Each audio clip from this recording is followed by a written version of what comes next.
Hadi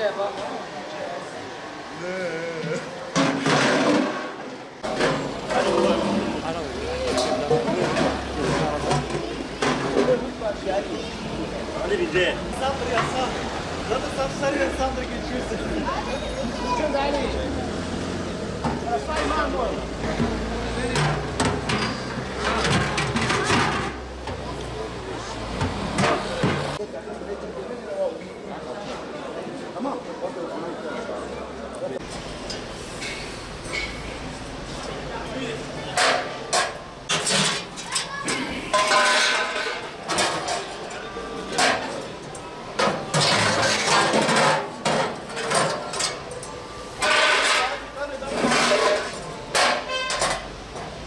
Gayet kaliteli bir sobadır.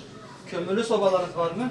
Kümelidir. Hem kovalı dediğimiz kümelidir aynen. Borular ne kadar? Borular 12,5 lira geliyor. Büyük küçük falan. Yok fark etmez, hepsi aynı fiyatları. Dirsekler küçük, falan. aynen. محمود عباس الله أنا مش هقدر يسوي الحوس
Bu sene soba satışlarımız geçen seneye göre %100 daha fazla oldu.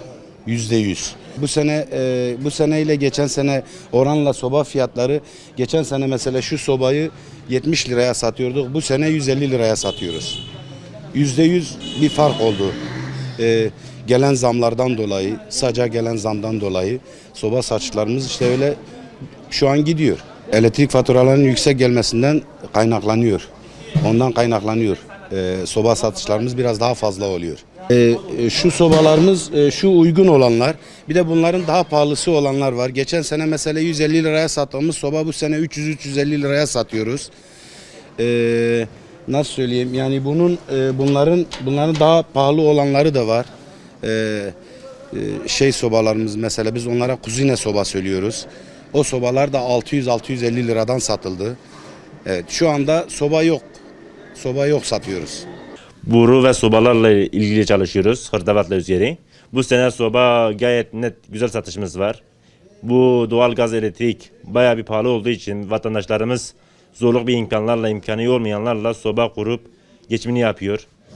Doğaldır, sıcaklığı güzeldir. Elektrikten daha iyidir. Bu sene satışları daha iyidir sobaların geçen seneye göre. Yüksek olduğu için fiyatları sobaya yöneliyor vatandaş. Soba fiyatları 320'dir, 400'dür, değişiyor fiyatlarına göre, kalitesine göre. Bu sene elektrik yüksek olduğundan dolayı sobalarımızı geçen seneye göre satamıyoruz. Fiyatlar yükselmiş, millet doğalgaza göre gidiyor, doğalgazın fiyatı da yükselmiş.